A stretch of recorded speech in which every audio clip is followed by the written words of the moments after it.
नमस्कार, रात के 9 बज रहे हैं। राष्ट्र की बात में आपका स्वागत है। मैं हूं मानक गुप्ता। लॉकडाउन फेज 2 का आज 15वां दिन है। 3 मई तक देश में लॉकडाउन है। कोरोना पूरी दुनिया के लिए चुनौती बना हुआ है। कोरोना वायरस कैसे खत्म हो, इसके लिए हर मुमकिन कोशिश जारी है। भारत में भी डॉक्टर, साइंटिस्ट इस पर लगातार काम कर रहे हैं। आम लोगों के जहन में कई सवाल हैं, जैसे भारत से कोरोना कब खत्म होगा, लोग कब तक कोरोना के डर के साए में जीते रहेंगे, वैक्सीन कब आएगी, गर्मी आ रही है उसका कोरोना पर क्या असर होगा, कोरोना का ग्राफ भारत में किस तरीके से बढ़ रहा है, ऊपर जा रहा है, नीचे जा रहा है। कोरोना को लेकर जो लॉकडाउन चल रहा है, ये लॉकडाउन कब खत्म होगा। सब लोग घर में परेशान हैं। क्या लॉकडाउन 3 की संभावना है? बहुत से ऐसे सवाल हैं जो आपके मन में कई दिनों से चल रहे होंगे। इन सब सवालों का जवाब देने के लिए आज देश के सबसे बड़े अस्पताल के सबसे बड़े डॉक्टर, जी हां, दिल्ली के एम्स के डायरेक्टर डॉक्टर रणदीप गुलेरिया मेरे साथ जुड़ गए हैं लाइव। डॉक्टर गुलेरिया, बहुत बहुत स्वागत है राष्ट्र की बात में आपका। सर, मैं सीधा सवाल आपसे यह पूछ रहा हूं जो देश का एक एक इंसान जानना चाहता है, यह कोरोना वायरस हिंदुस्तान से कब खत्म होगा सर? तो ये समझना जरूरी है कि कोरोना वायरस हिंदुस्तान में काफी टाइम के लिए रहेगा। ये जो इन्फेक्शन बाहर से आया है, ये एकदम तो खत्म नहीं होगा। काफी देर तक ये हमारे समाज में या हमारे एरिया में रहेगा। लेकिन ऐसा होगा कि जैसे हम अभी भी कह रहे हैं कि बहुत ज्यादा हमारे पेशेंट लोग ऐसे हैं जिनको माइल्ड सिम्टम है, एसिम्प्टोमेटिक हैं, तो कुछ हद तक केसेस जो हैं कम हो जाएंगे, जो हम कहते हैं हर्ड इम्यूनिटी आ जाएगी, और फिर आस्ता आस्ता इसके जो केसेस हैं वो कम होने शुरू होंगे, लेकिन इसमें थोड़ा टाइम लगेगा। यानी कि हमें कोरोना वायरस के साथ जीने की आदत डॉक्टर गुलेरिया डालनी पड़ेगी? बिल्कुल, और मैं कहूंगा कि अब हमें कई आदतें डालनी पड़ेंगी, चाहे वो सोशल डिस्टेंसिंग की हो, चाहे वो मास्क की हो, चाहे फिर वो और आदतें हों, जैसे हमारा कम्युनिकेशन का जो माध्यम है, ज़्यादा टेली कम्युनिकेशन या टेली कंसल्टेशन टाइप हो, लोगों से बातचीत करें। बहुत ज़्यादा क्लोज कॉन्टैक्ट्स काफ़ी टाइम के लिए हम नहीं कर पाएंगे। ओके डॉक्टर गुलेरिया, लाइफ कैसे बदल जाएगी हिंदुस्तान के लिए अगर कोरोना वायरस पूरी तरह से नहीं जाता है? तो क्या क्या बदलाव देखने को मिलेंगे लाइफ में, जिंदगी में?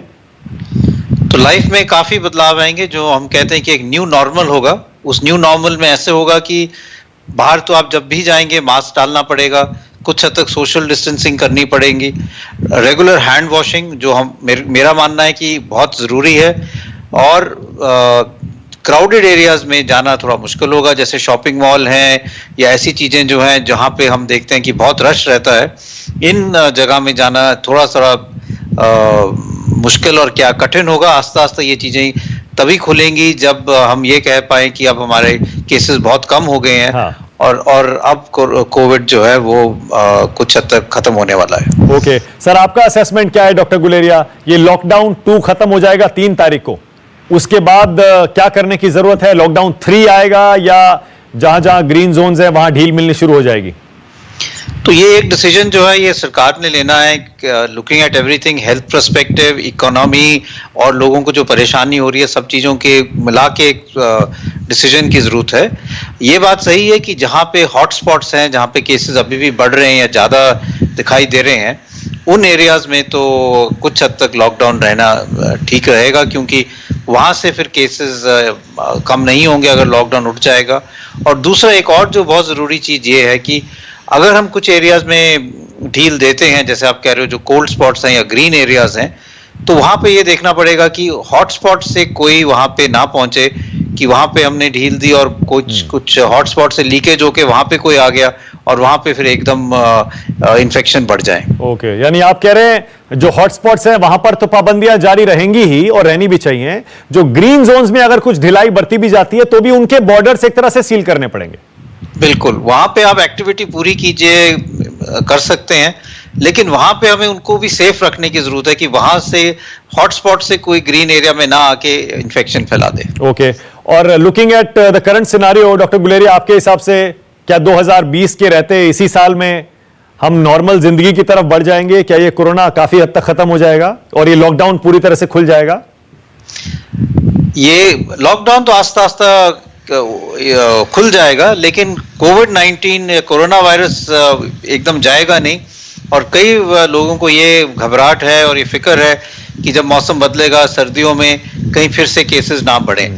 अभी कहना मुश्किल है, लेकिन मेरा ये मानना है कि अगर हमारे यहाँ इम्यूनिटी अच्छी बढ़ जाती है कम्युनिटी में, और हमारी यंग पॉपुलेशन है, और अगर हम अपने जो हायर रिस्क ग्रुप हैं, जो बुजुर्ग लोग हैं, उनको अच्छी तरह से प्रोटेक्ट कर पाएं, तो कुछ महीनों में कोई अच्छा इलाज आ जाएगा। वैक्सीन की तरफ भी हम बढ़ रहे हैं, तो उससे फिर हम इन लोगों को वैक्सीनेट करके या प्रॉपर ट्रीटमेंट करके यहाँ पे मोर्टेलिटी या डेथ्स जो है कम कर पाएंगे। यानी डॉक्टर गुलेरिया, आप एक ऐसी बात बता रहे हैं जो शायद अब तक बहुत ज्यादा लोगों ने सोची भी नहीं होगी। आप कह रहे हैं कि इस तरह का शक है कि सर्दी आए तो ये कोरोना वायरस फिर से जिंदा हो या और मजबूत हो जाए। इसका मतलब आप ये इशारा कर रहे हैं कि लॉकडाउन के साथ जीने की भी आदत डालनी पड़ेगी? बिल्कुल, लॉकडाउन अगर उठ भी जाएगा तो भी हमें ये सारी आदतें डालनी पड़ेंगी, और कई महीनों तक हमें मॉनिटर करना पड़ेगा कि कोविड-19 आगे ना बढ़े। इसकी सीजनैलिटी यानी कि जब मौसम बदलता है तो वायरस कितना स्प्रेड कर सकता है, उसके बारे में अभी हमें आइडिया नहीं है, क्योंकि ये नया वायरस है। और कई वायरसेस हैं, जैसे इन्फ्लुएंजा वायरस हैं, वो जब मौसम बदलता है सर्दियों में उनके नंबर्स, वायरल इन्फेक्शन बढ़ जाते हैं। इसलिए अभी हमें सतर्क रहने की जरूरत है, और ये कहना कि अब सब कुछ ठीक हो जाएगा, ये बात सही नहीं होगी। ओके, थोड़ी थोड़ी ढिलाई और थोड़ा थोड़ा नॉर्मल रहने का एहसास कि हम दोबारा से 2019 अक्टूबर, नवंबर, दिसंबर से पीछे चले गए हैं, दोबारा से नॉर्मल हो गए हैं, ये एहसास डॉक्टर गुलेरिया कब से आ जाएगा? आपका कोई असेसमेंट है? जैसे अभी मई आ रहा है, अप्रैल चल रहा है, मई आएगा, जून, जुलाई, सब बताते हैं दुनिया भर में कि 3, 4, 5 महीने का इसका एक साइकिल होता है। हर किसी देश का यही एक्सपीरियंस और यही दावा भी है अभी तक। तो हम ये मान रहे हैं कि अपना जून जुलाई से थोड़ा चीजें नॉर्मल शुरू हो जाएंगी होनी। हाँ, हम ये सोच सकते हैं कि अगर हम और लोगों का डेटा देखें, स्पेशली चाइना का, तो हम ये मान सकते हैं कि अगस्त तक चीजें काफी हद तक सेटल हो जानी चाहिए। ओके, लेकिन आप ये बता रहे हैं कि जैसे जहां भीड़ रहती है, जैसे सिनेमा हॉल्स हैं, जैसे रेस्टोरेंट्स हैं, मॉल्स हैं, क्राउडेड मार्केट्स हैं, ट्रेन्स, बसेस या फिर फ्लाइट्स, या फिर इसके अलावा जिम्स हैं, जहां जहां भीड़ लगती है, लोग जमा होते हैं, आप देख रहे हैं नियर फ्यूचर में वो जगह खुलेंगी या नहीं खुलेंगी? खुलेंगी, लेकिन उसमें ज्यादा टाइम लगेगा। मेरा ये कहने का मतलब है कि हमें अगर इस इन्फेक्शन को आगे बढ़ने नहीं देना है, और जो हमारा कर्व है उसको फ्लैट रखना और केसेस कम करने हैं, तो हमें यह समझना चाहिए कि इन्फेक्शन जो है ये क्लोज कॉन्टैक्ट से फैलता है। तो जो भी एरियाज हैं या जो भी ऐसी एक्टिविटीज हैं जहां पे क्लोज कॉन्टैक्ट के चांसेस ज्यादा हैं, चाहे वो सिनेमा हॉल हो, चाहे वो शॉपिंग मॉल्स हो, तो उन एरियाज को खोलने में तो अभी थोड़ा टाइम लगेगा। थोड़ा टाइम से कुछ मतलब आपको कुछ आइडिया है सर? मुझे पता है बड़ा मुश्किल सवाल पूछ रहा हूं मैं आपसे, लेकिन फिर भी कोई आपका असेसमेंट? मेरे को जैसे आप कह रहे हैं कि जुलाई अगस्त से पहले तो शायद नहीं हो पाएगा। हाँ, ओके। डॉक्टर गुलेरिया, अब गर्मी आ रही है, बहुत सारे लोग ये सोच रहे हैं कि गर्मी में हो सकता है कि बहुत सारे और ऐसे पहले वायरस रहे हैं जो गर्मियों में अक्सर मर जाते हैं। तो क्या कोई भी किसी भी तरह की रे ऑफ होप, कोई उम्मीद की किरण कि गर्मी जब पड़ेगी हमारे खास तौर से नॉर्थ इंडिया में, तो ये वायरस थोड़ा कमजोर पड़ेगा? तो इस पे कुछ डेटा भी है कि जब गर्मी बहुत ज्यादा होगी, जैसे दिल्ली में होती है, नॉर्थ इंडिया में होती है, जब हीट वेव होती है, तो वायरस के सर्वाइवल के चांसेस आउटडोर एनवायरनमेंट में कम हो जाते हैं, और ये कुछ मिनट के लिए ही सर्वाइव कर पाएगा। लेकिन ये समझना बहुत जरूरी है कि जो कई ट्रॉपिकल कंट्रीज हैं, जैसे सिंगापुर है, साउथ अमेरिका में है, वहां पे भी अभी गर्मी है, लेकिन वायरस की इन्फेक्शन अभी भी वहां पे है, एकदम खत्म नहीं हुई है।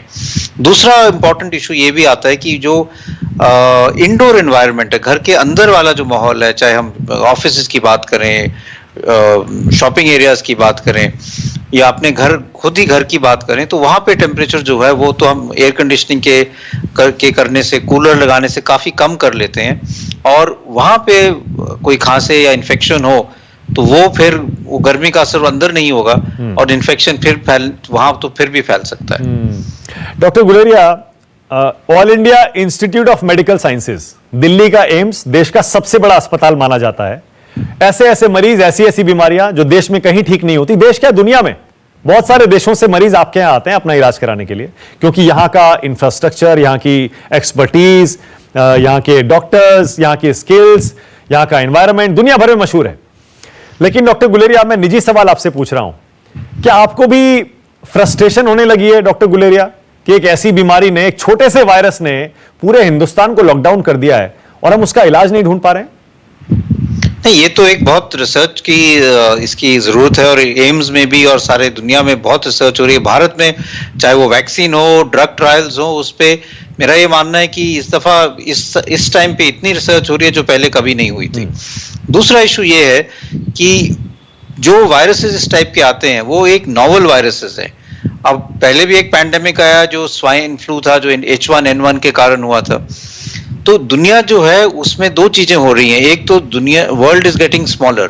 पहले ऐसा होता था कि अगर कहीं पे आउटब्रेक हो, इस टाइप का वायरल इन्फेक्शन हो, तो क्योंकि लोग इतना ट्रैवल नहीं करते थे, एयर फ्लाइट्स इतनी नहीं थी, तो वो इन्फेक्शन उसी एरिया में रह जाता था और इतना स्प्रेड नहीं होता था। अब आप कुछ घंटे में पूरी दुनिया के दूसरे हिस्से जगह पहुंच सकते हो, एंड उससे वायरल इन्फेक्शन में इंक्यूबेशन पीरियड में स्प्रेड हो जाता है। तो जैसे हमने देखा कि एक चाइना के एक इलाके में, वुहान में ये इन्फेक्शन शुरू हुआ, लेकिन आस्ता आस्ता ये फ्लाइट्स के कारण, ट्रैवल के कारण, जहां जहां पे ज्यादा फ्लाइट्स थी, चाहे हम यूरोप की बात करें या यूएस की बात करें, एकदम वो फैल गया।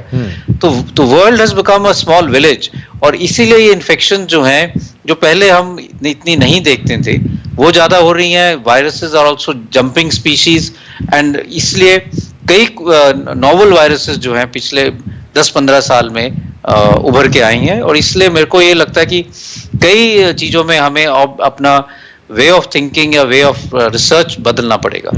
कब तक इलाज, डॉक्टर गुलेरिया, उम्मीद कर रहे हैं आपके इसका कोई इलाज, कोई ट्रीटमेंट, में क्योर की बात कर रहा हूं, कब तक आ सकता है? तो इस पे बहुत स्टडी रिसर्च हो रही है।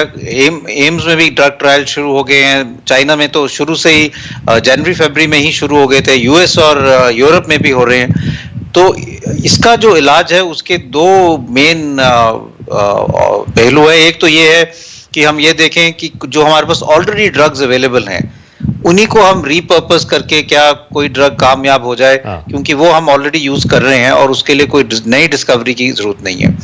दूसरा, न्यू डिस्कवरी, जो कोई हम नए ड्रग की खोज करें जो इसके लिए यूजफुल हो सकता है, जिसमें थोड़ा टाइम लगेगा। और तीसरा जो है वो और है कि हम एक वैक्सीन जितना जल्दी हो वो डेवलप करें, पर वैक्सीन इफेक्टिव भी हो, जिससे ये हो कि उस वैक्सीन लगाने से आपको 80-90 या उससे ज्यादा % एफिकेसी हो, लोगों को प्रोटेक्शन मिले, सेफ भी हो, कि वैक्सीन का कोई साइड इफेक्ट ना हो, कि वैक्सीन से नुकसान नहीं होना चाहिए, और फिर ऐसा फैसिलिटी हो कि इस वैक्सीन की मास प्रोडक्शन हो पाए, क्योंकि इसके डोजेस जो हैं वो तो मतलब बहुत ज्यादा चाहिए होंगे। तो इसलिए वो सारी जो चीजें हैं उसके लिए एक फास्ट ट्रैकिंग अगर हो पाए, तभी वैक्सीन जो है वो जल्दी आ पाएगी। और मेरा ये मानना है कि अगर वैक्सीन आ जाएगी तो काफी हद तक हम इस इन्फेक्शन, और इफेक्टिव वैक्सीन आ जाएगी तो काफी हद तक हम कोरोना से छुटकारा पा पाएंगे। ओके, अगर हम अपने पुराने एक्सपीरियंस के हिसाब से बात करें डॉक्टर गुलेरिया, अब से पहले भी पेंडेमिक्स आए हैं, उनकी वैक्सीन भी निकली हैं, तो उस एक्सपीरियंस और उस जानकारी के आधार पर क्या माने, साल 1.5 साल लगेगा अभी कोरोना वायरस की वैक्सीन आने में? हाँ, मेरा ये मानना है कि कम से कम साल तो लगेगा, साल से 1.5 साल लग सकता है। अगर हम टाइम देखें, H1N1 वैक्सीन जो स्वाइन फ्लू की वैक्सीन थी, जो बनी, लेकिन वो वैक्सीन ऑलरेडी इन्फ्लुएंजा की वैक्सीन अवेलेबल थी, उसकी प्रोडक्शन को मॉडिफाई करके और जल्दी वो बन गई।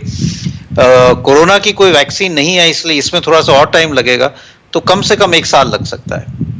तब तक डॉक्टर गुलेरिया, हिंदुस्तान कैसे हैंडल करे सिचुएशन को? अगर 1 साल वैक्सीन में लगना है, कोई ट्रीटमेंट, क्योर, कोई दवा ऐसी है नहीं जिससे मरीज ठीक हो जाए, तब तक तो मतलब बड़ी मुसीबत है। अगर धीरे धीरे लॉकडाउन खोलते हैं तो फिर वायरस के फैलने का खतरा होता है। और जैसे आप कह रहे हैं कि हर्ड इम्यूनिटी आएगी, जो लोग हेल्दी हैं, स्वस्थ हैं, या जो लोग 50-55 से कम के हैं, 14-15 से ऊपर के हैं, वो तो सेफ हो जाएंगे, लेकिन हमारे बच्चे और हमारे बुजुर्ग, इसका मतलब वो तो हाई रिस्क पर रहेंगे हमेशा, साल 1.5 साल कम से कम।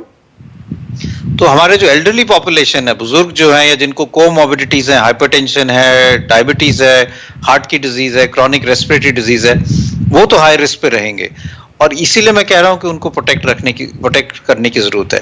लेकिन अगर हम और देशों का एग्जाम्पल देखें जहां पे उन्होंने लॉकडाउन भी रखा और आस्ता आस्ता उसकी लिमिटेड लिफ्टिंग की, चाहे वो चाइना का एग्जाम्पल हो या यूरोप की कुछ कंट्रीज का एग्जाम्पल हो, तो आस्ता आस्ता केसेस भी कम हुए हैं और ग्रेजुअली लाइफ टू नॉर्मल का भी मैकेनिज्म बना है। चाइना में अगर हम देखें, वुहान में अब केसेस जो है ना के बराबर है, कोई न्यू केस वहां रिपोर्ट नहीं हो रहा है। तो इसका मतलब अगर हम बिना वैक्सीन के और बिना किसी इफेक्टिव ट्रीटमेंट के होते हुए भी अगर हम सोशल डिस्टेंसिंग और मेजर्स करें तो भी हम इससे कंट्रोल पा सकते हैं। नहीं डॉक्टर गुलेरिया, लेकिन अभी तक का एक्सपीरियंस तो ये कहता है कि हिंदुस्तान में जो केसेस आए हैं और जो डेथ्स हुई हैं वो बाकी देशों के मुकाबले कम है, क्योंकि हमने लॉकडाउन कर दिया था पूरा, हमने सही समय पर लॉकडाउन कर दिया था। लेकिन अगर धीरे धीरे खोलेंगे डॉक्टर गुलेरिया तो हम तो उसी राह पर चले जाएंगे जैसे अमेरिका है, इटली है, वुहान है, ईरान है, वहां हमने देखा, यूरोप में और भी देश हैं, यूके देख लीजिए जहां बहुत डेथ्स हुई हैं, बहुत ज्यादा। तो मैं यही पूछ रहा हूं आपसे, अब धीरे धीरे अगर देश को खोलेंगे डॉक्टर गुलेरिया, तो इसका मतलब जब तक वैक्सीन नहीं आती तब तक हमें इस बात के लिए तैयार रहना चाहिए कि मौतें भी होंगी, इन्फेक्शन भी होंगे। तो हमें स्ट्रैटेजी बनानी है जिससे हम इसको मिनिमाइज कर पाएं। ये तो मैं नहीं कहूंगा कि केसेस एकदम खत्म हो जाएंगे, और ये भी है कि लॉकडाउन उठाने के बाद केसेस बढ़ने का डर रहता है। इसलिए जैसे मैंने पहले कहा कि जो एरियाज हमारे हॉटस्पॉट्स हैं जहां पे केसेस ज्यादा हैं, और कुछ हॉटस्पॉट्स अगर हम सारे हॉटस्पॉट्स कंबाइन करके देखें तो 80 to 90% जो केसेस हैं इन्हीं हॉटस्पॉट से आ रहे हैं। और कई हमारे काफी हद तक डिस्ट्रिक्ट्स हैं या एरियाज हैं हमारे देश का जहां पे पिछले 2 हफ्ते या 1 महीने से एक भी केस नहीं आया। तो हम इन दोनों एरियाज को डिफरेंशिएट करना पड़ेगा। हमें एक्चुअली एक तरह से कहें कि भारत का एक नया नक्शा बनाना पड़ेगा जहां पे कुछ एरियाज ऐसे रहेंगे जो लॉकडाउन जहां पे लॉकडाउन स्ट्रिक्ट रहेगा, और कुछ एरियाज ऐसे रहेंगे जहां पे हम उसको उठा सकते हैं, लेकिन उनकी जो बाउंड्री है वो बड़ी स्ट्रिक्टली मॉनिटर रखनी पड़ेगी। डॉक्टर गुलेरिया, मैं आपका अगर इशारा समझूं और आम आदमी की भाषा में इसे अपने दर्शकों को समझाने की कोशिश करूं तो मुझे तो यह समझ में आता है कि जितने भी बुजुर्ग लोग हैं 55-60 से ऊपर के हिंदुस्तान के, उन सबको अब शायद हमेशा के लिए, जब तक वैक्सीन या इलाज नहीं आ जाता है, उनको बहुत ज्यादा सावधान रहने की जरूरत है। हो सकता है कि उन्हें घरों में ही बंद रहना पड़े जब तक कोई वैक्सीन या ट्रीटमेंट ना आ जाए। तो आपकी बात सही है। जो हमारे बुजुर्ग लोग हैं और जिनको कोमॉर्बिडिटीज हैं, जिनको और बीमारियां भी साथ में हैं, उनको बहुत ध्यान रखने की जरूरत है। और ये हम सारों की रिस्पॉन्सिबिलिटी है, जो यंगर सिटीजन हैं, जो और लोग हैं, कि इनको सपोर्ट करें जिससे ये इनको ऐसे ही जगह ना जाना पड़े जहां इन्फेक्शन के चांसेस ज्यादा हैं। इन्फेक्शन कंट्रोल वो रखें। जब भी बाहर अगर जरूरी है जाना तो इस टाइम पे जाएं जब रश ना हो, और मास्क जरूर डालें, अपने हाथ जरूर धोएं, और हम सारे समाज को इकट्ठे होके उनकी सपोर्ट करने के लिए आना पड़ेगा, तभी हम अपनी डेथ्स आगे जाके कम कर पाएंगे। बिल्कुल ठीक है। और डॉक्टर गुलेरिया, बुजुर्ग अगर चलिए बाहर नहीं निकलते हैं, सावधानी एक्स्ट्रा कॉशियस रहते हैं, सावधानी बरतते हैं, लेकिन वो अपने परिवार के साथ रहते हैं जिसमें यंग भी हैं, जिसमें बच्चे भी हैं, इसका मतलब वो लोग भी अगर बाहर जाते हैं और घर लौट के आते हैं तब भी इन बुजुर्गों को इन्फेक्शन का खतरा रहेगा। यानी ये तो एक ऐसा रिस्क हो गया डॉक्टर गुलेरिया जिसका फिलहाल कोई भी रास्ता दिखाई नहीं देता। तो वही अगर यंगर जनरेशन भी बाहर जाए तो उनको अंदर आके जैसे अंदर आए, अपने हाथ धोए, अच्छी तरह से साबुन के साथ हैंड वॉशिंग की, अगर उनके ओल्डर बुजुर्गों के साथ मिल रहे हैं तो मास्क डाल लिया। कुछ हमारी लाइफ जो है वो कुछ हद तक कुछ टाइम के लिए तो इस टाइप की हो जाएगी, और वो बदलनी पड़ेगी अगर हमें अपने बुजुर्गों को बचा के रखना है। हाँ, और सिर्फ घर के बाहर नहीं, मतलब घर के अंदर भी। बिल्कुल। मतलब आप एक तो ठीक है ये है कि लॉकडाउन में बाहर मत निकलिए, बाहर जाते हैं तो मास्क पहनिए, क्राउडेड प्लेसेस में मत जाइए, वापस आते हैं तो हाथ धोइए, सैनिटाइज करिए, लेकिन घर के अंदर जैसा एक परिवार रहता है वो भी बदल जाएगा डॉक्टर गुलेरिया। कुछ टाइम के लिए तो बदल जाएगा, क्योंकि अगर हमने अपने बुजुर्ग लोगों को बचा के रखना है, उनकी प्रोटेक्शन करनी है, तो कुछ हद तक हमें घर के अंदर भी सोशल डिस्टेंसिंग, हैंड वॉशिंग और उस टाइप के कदम उठाने पड़ेंगे। इसका मतलब तो ये हुआ डॉक्टर गुलेरिया, ये एक ऐसा वायरस है, ऐसा पेंडेमिक है, ऐसी महामारी है जो आज से पहले कभी आई नहीं, वरना इतनी बर्बादी और इतनी मुसीबत हमने पहले कभी नहीं देखी। तो हमारे लाइफ टाइम में तो ऐसे कभी नहीं आई, और ये बात सही है। लेकिन अगर हम देखें तो 1918 का जो पैंडेमिक था, स्पेनिश फ्लू जो हम कहते हैं, उसमें भी बहुत ज्यादा डेथ्स हुई थी। भारत का भी तब ब्रिटिश इंडिया के जब हम डेटा देखें तो भी बहुत ज्यादा डेथ्स थी। ऐसा माना जाता है कि जो उस स्पेनिश फ्लू में, इन्फ्लुएंजा का जो पैंडेमिक था, उसमें वर्ल्ड वॉर से ज्यादा डेथ्स हुई थी। तो इसलिए उसके मुकाबले पर वो उसको 100 साल से ज्यादा हो गए हैं, और अब हमारे जो लाइफ टाइम में ये प्रॉब्ली सबसे बड़ा पैंडेमिक है।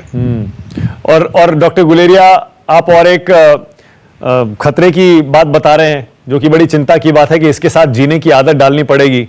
बहुत सारे लोग ये कह रहे हैं। डॉक्टर गुलेरिया, कुछ एक एक्सपर्ट्स का यह भी कहना है कि यह बीमारी जाएगी नहीं, रहेगी, और दूसरा, कभी ना कभी, आज नहीं तो कल, देश की सारी आबादी को यह बीमारी होनी ही है, यह इंफेक्शन होना ही है। क्या आप इससे सहमत हैं? तो कुछ हद तक तो जो यंग पॉपुलेशन है उनको एक्सपोजर होगा, इन्फेक्शन होगी, इससे हम रोक नहीं सकते। अगर हम अपने एल्डरली को बचा के रख सकते हैं तो हमारे पास टाइम है कि कोई वैक्सीन आ जाए या फिर कोई डेफिनेट ट्रीटमेंट आ जाए जिससे वो उनका प्रॉपर इलाज हो के वो बच पाए या उनको हम सेफली ट्रीट कर पाए। तो वो जो स्ट्रैटेजी है वो कुछ टाइम लगेगा उसको आने के लिए, और तब तक हमें ये जो मेजर्स हम बात कर रहे हैं अपने एल्डरली को बचाने के लिए, वो तो हमें इंप्लीमेंट करने ही पड़ेंगे। डॉक्टर गुलेरिया, मैंने थोड़ी देर पहले भी पूछा था, मैं फिर पूछ रहा हूं डॉक्टर गुलेरिया, देश के सबसे बड़े अस्पताल के सबसे बड़े डॉक्टर होने के नाते आपको फ्रस्ट्रेशन होती है सर कि हमारी डॉक्टर कम्युनिटी, पूरी इंसानी जात देख लीजिए, दुनिया भर में इतने बड़े बड़े डॉक्टर हैं, इतने बड़े बड़े अस्पताल हैं, आपका अस्पताल है, हम इस बीमारी का तोड़ नहीं निकाल पा रहे? लाचार महसूस कर रहे हैं क्या? मतलब मेरा सीधा सवाल ये है। देखिए, ये बात तो सही है कि हमें इसके लिए जितना जल्दी हो कोई इलाज निकालने की जरूरत है, वैक्सीन निकालने की जरूरत है, लेकिन ये भी समझना जरूरी है कि जिस टाइप का ये वायरस और नया वायरस आया है और जैसे ये फैला है, ये जो इसके लिए वैक्सीन या ट्रीटमेंट तभी हो सकता है जब ये हमारे सोसाइटी में आए या मैनकाइंड को या ह्यूमंस को इन्फेक्ट करे। डॉक्टर गुलेरिया, बहुत मजा आया आपसे बातचीत करके, मेरी भी जानकारी बढ़ी है, और मुझे उम्मीद है हमारे दर्शक, जो कि करोड़ों दर्शक हैं टीवी पर, सोशल मीडिया प्लेटफॉर्म्स पर, सब जगह में देख रहे होंगे, उनकी भी जानकारी तो बढ़ी ही होगी। साथ ही साथ दो चीजें और हुई होंगी डॉक्टर गुलेरिया। एक, अगर वो बहुत ज्यादा उम्मीद लगाए बैठे थे कोरोना वायरस कल चला जाएगा, परसों चला जाएगा, तो शायद एक सच्चाई से सामना हो गया होगा। कोरोना वायरस के साथ जीने की आदत आपको डालनी पड़ेगी। लेकिन साथ ही साथ डॉक्टर गुलेरिया ने एक उम्मीद की किरण भी दिखाई है कि वैक्सीन और इस बीमारी का इलाज, दोनों पर बहुत युद्ध स्तर पर काम चल रहा है।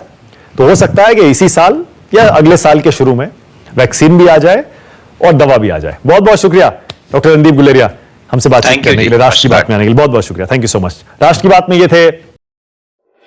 अगर आपको हमारा ये वीडियो पसंद आया हो तो इसे लाइक और शेयर जरूर करें। अगर इस वीडियो पर आपकी कोई राय है तो नीचे कमेंट भी कर सकते हैं। और हाँ, देश और दुनिया की तमाम खबरों से वाकिफ रहने के लिए अभी सब्सक्राइब करें न्यूज़ 24 का YouTube चैनल। न्यूज़ 24, निष्पक्ष खबरें।